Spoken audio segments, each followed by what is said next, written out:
au-dessus des puissances, au-dessus des mots, au-dessus de la nature et de la création, au-dessus de tous les plans des hommes sages, bien avant le monde tu existais. Bonjour Dominical et bonjour aussi Pascal. Bonjour. Le Seigneur est avec vous. Il est avec nous. La paix autour de vous et avec vous au nom puissant de Jésus-Christ. Nous allons lire dans le livre de Matthieu. Matthieu chapitre 26, le verset 32. Mais après que je serai ressuscité, je vous précéderai en Galilée. C'est la parole de notre Seigneur Jésus-Christ. Après que je serai ressuscité, je vous précéderai en Galilée. Jésus-Christ, ici, était dans le jardin que nous appelons Gethsémane. Et vous savez ce qu'il a enduré là. Là, c'est la souffrance. Là, on peut encore l'appeler le stress, la frustration. Ça, c'est à Gethsémane là. Et ce qui est surprenant, et positivement surprenant, c'est que celui qui se trouve dans ce tambouillamini dit: je vous précéderai en Galilée. C'est ça qui est surprenant.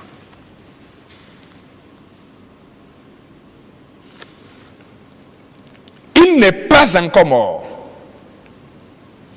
Il n'a pas encore porté la croix. Mais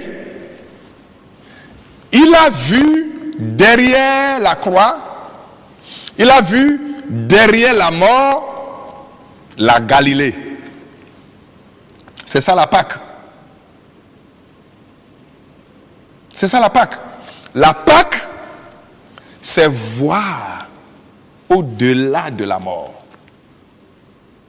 Voir au-delà de la mort. Voir au-delà du problème. Voir au-delà du stress. C'est ça la Pâque. La Pâque, c'est voir au-delà de la maladie. On est là? La Pâque, c'est voir au-delà de ce qu'on a comme difficulté. Voyez, si vous voyez, vous allez voir. Si vous voyez, vous allez voir. La foi voit. Chers amis, surtout chrétiens,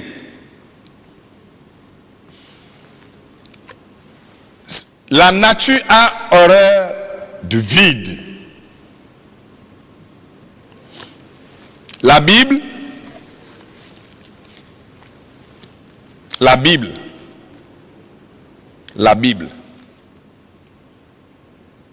notre livre, elle a tout. Si vous ne voulez pas l'exploiter, vous allez accuser faussement ou à tort Ceux qui veulent la pratiquer d'une manière différente. Est-ce que je me fais comprendre? En réalité, les paroles dans la Bible sont tout. Il y a tout ici. Vous ne pouvez pas être avec la parole de Dieu et vous abrutir. Vous ne pouvez pas être avec la parole de Dieu et vous abêtir.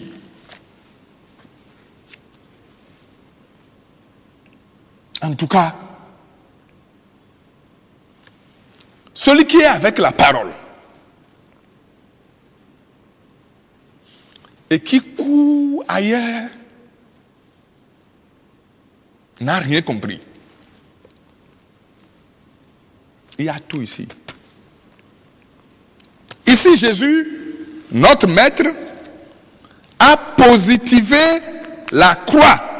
La croix a été positivée. Vous suivez un maître. Jésus, c'est le maître.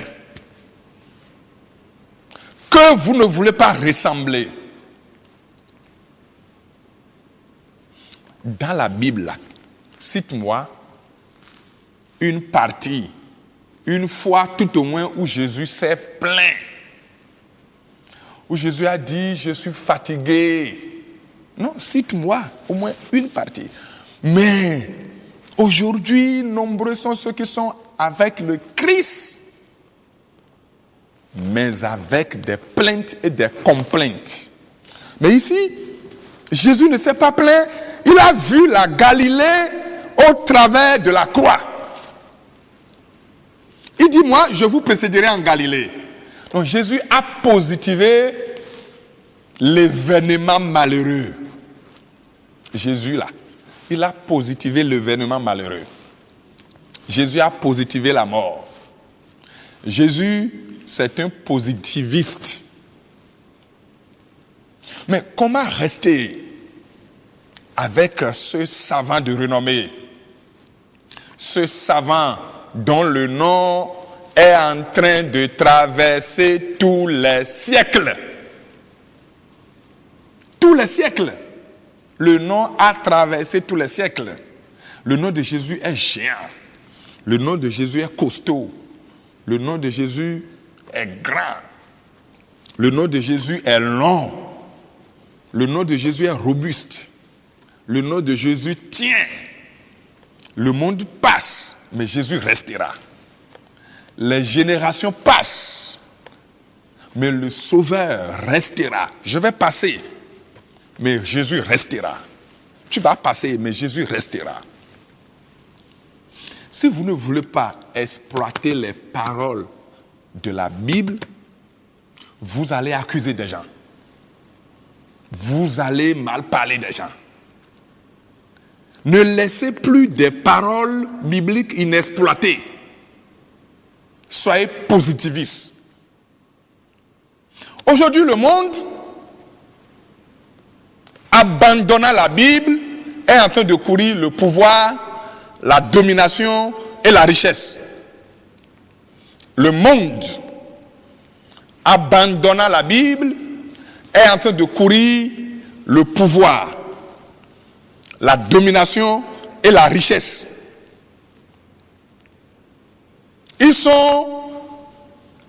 Ces hommes sont dans des choses occultes, dans des clubs, dans des associations, parce qu'ils veulent la prospérité, la domination et le pouvoir. Savez-vous qu'ils ont raison? Ils ont raison parce que vous ne leur avez jamais dit qu'il y a le pouvoir dans la Bible, il y a la domination dans la Bible, il y a la prospérité dans la Bible.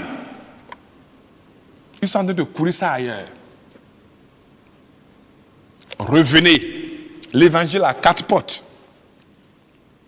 Ne prêchez pas une seule porte. Là, je parle aux pasteurs, aux prédicateurs, aux ministres de Dieu. Ne prêchez pas une seule porte. Il y a une des portes qui est négligée. La domination est dans la Bible. La prospérité est dans la Bible.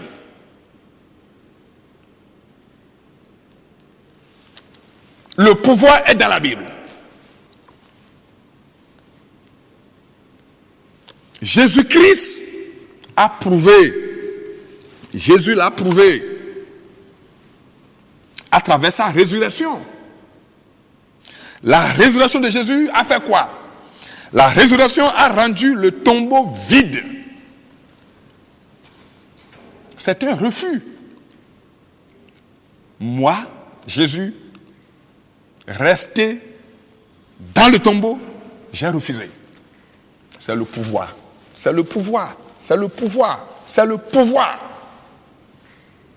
Tu as le pouvoir. La Pâque t'a conféré un pouvoir. C'est pourquoi je me tiens debout dans ce pouvoir et j'annonce que le tombeau creusé en ton nom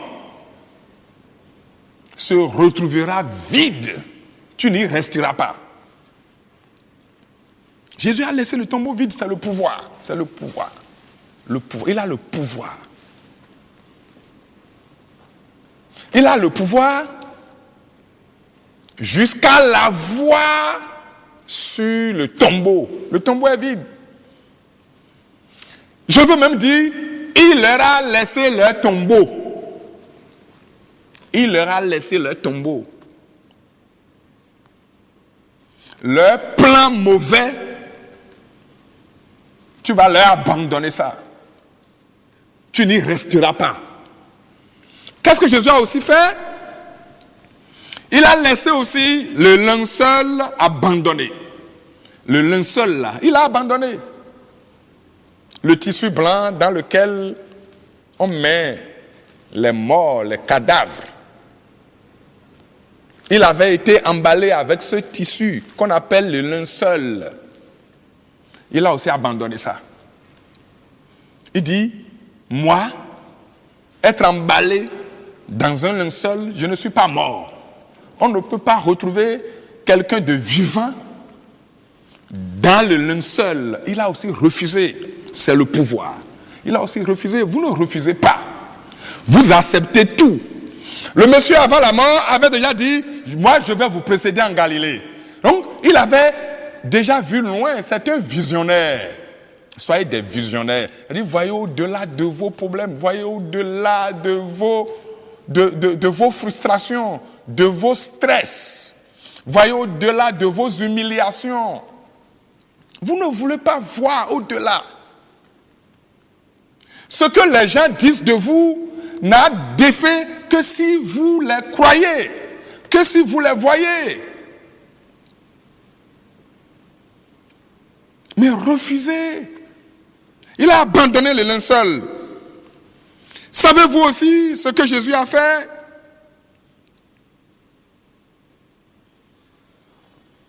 La croix qu'il avait portée ne l'avait pas retenu. Il était aussi descendu de la croix. Descendez maintenant, revenez en bas. Là n'est pas votre garage.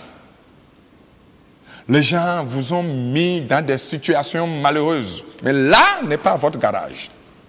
Là n'est pas ton garage. Ce que la Pâque nous a amené, c'est la victoire de la vie. La Pâque, c'est la victoire de la vie. La vie l'a remporté sur la mort. C'est ça la Pâque. La vie. La vie l'a remporté sur la mort. C'est ça la Pâque. La Pâque, c'est la dissipation de la mort. La mort a été dissipée.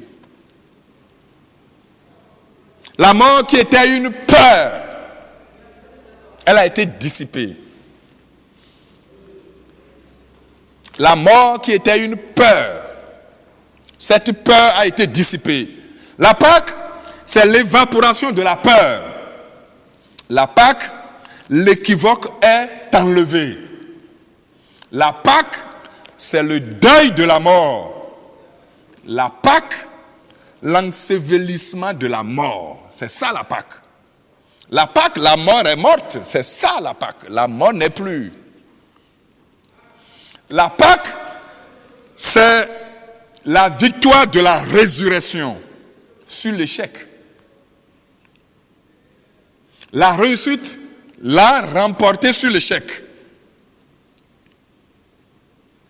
La Pâque, la richesse l'a remporté sur la pauvreté. Mes amis, aucune chose n'est trop coûteuse à Dieu. Aucune chose n'est trop coûteuse à Dieu. C'est-à-dire, si Dieu va agir, si Dieu va se manifester, si Dieu va dire, je vais faire ci, il le fera. Aucune chose n'est trop coûteuse à Dieu. La Pâque, l'abondance l'a remporté sur le manquement. Nous sommes à cet anniversaire aujourd'hui. L'abondance l'a remporté sur le manquement. La prospérité l'a remporté sur la pauvreté. Vous qui avez aussi très peur d'être prospère, vous qui croyez au ciel, ne sachant pas que vous êtes encore sur la terre, ne savez-vous pas que Dieu a donné la terre comme bonus à tous ceux qui sont candidats du ciel? C'est pourquoi je veux que tu prennes note de ceci. Celui qui est candidat pour le ciel, celui qui est candidat pour le ciel, alors qu'il est prévu sur la terre, n'a rien compris. Il n'a rien compris. Celui qui donne le ciel peut donner la terre. Prenez d'espace. Vous pouvez vous élargir. Le ciel en vous fait de vous des dominateurs de la terre. Vous dominez la terre. Mais celui qui est prospère, celui qui est riche et n'est pas allé au ciel, lui là, il est malheureux. La Pâque, la fécondité l'a remporté sur la stérilité. Vous pouvez accoucher facilement. La Pâque, la guérison l'a remporté sur la maladie. La Pâque, le ciel l'a remporté sur l'enfer. La Pâque, la valeur l'a remporté sur le mépris. La Pâque, l'élévation l'a remporté sur le déshonneur. La Pâque, l'esprit l'a remporté sur la chair. Vous qui croyez trop en la chair, moi, ma chair n'est plus faible. Ma chair là, elle n'est plus faible. Elle est maintenant forte. Parce qu'en elle se trouve l'esprit disposé.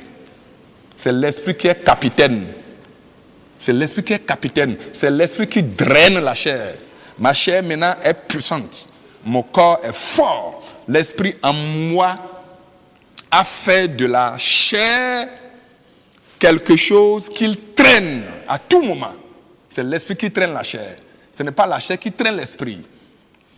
Convertissez-vous, changez de chemin. Lisons le verset 18 de Matthieu 28 pour finir.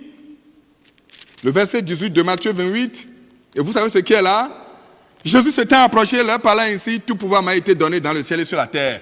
C'est la première parole qu'il a prononcée après la résurrection. Il dit, bon, tout pouvoir m'a été donné dans le ciel et sur la terre. C'est ce que la Pâque nous a amené.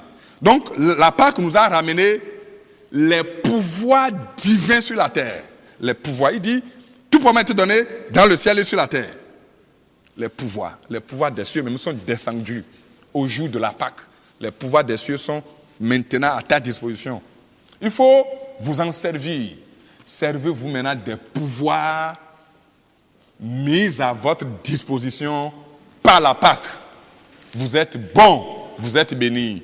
À très bientôt. Au-dessus des puissances, au-dessus des rois, au-dessus